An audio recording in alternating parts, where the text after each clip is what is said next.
We're going to label this one 4.5, I think. So,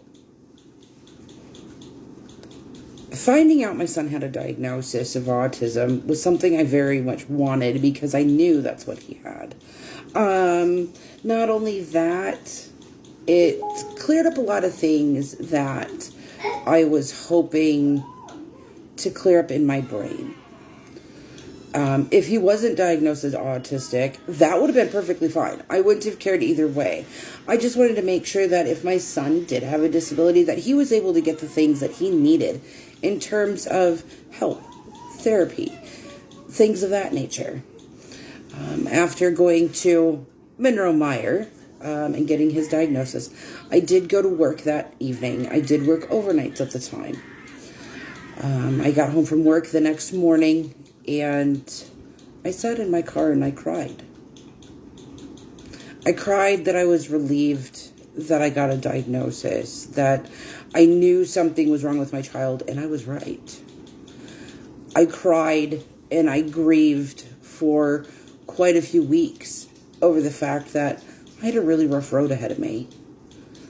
I was not going to be like every Tom, Dick, and Jane and have what people would consider a normal child. He would be my normal child. God knows I don't treat him any different than any other kid on the face of the planet.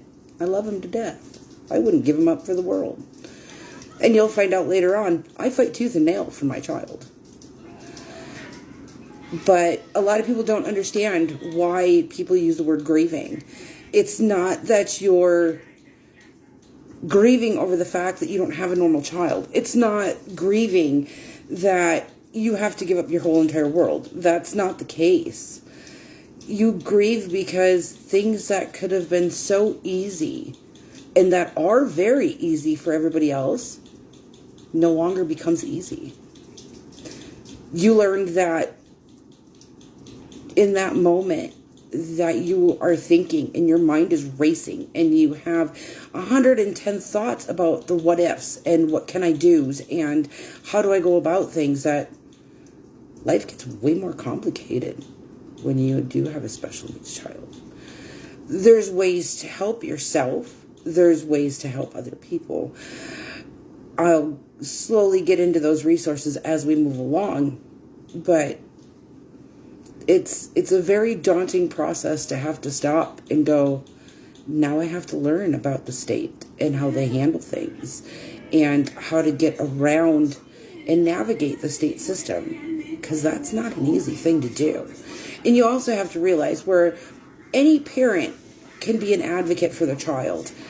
The sad thing is with a lot of us that have children with special needs, our advocacies for our children go above and beyond what normal people would think.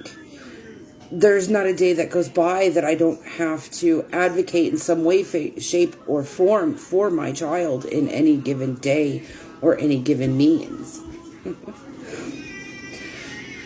But we'll get into that. I spent many a weeks grieving over all of the things and being very sad, just because I know I had a lot of hard stuff going on ahead of me, and I didn't know the state system as well as most people would. I had just moved up here. With that being said, we're going to move on for right now. If you do have questions, please, by all means, I will answer your questions. I will answer to your comments. Just drop them below. Hope to see you for part 5.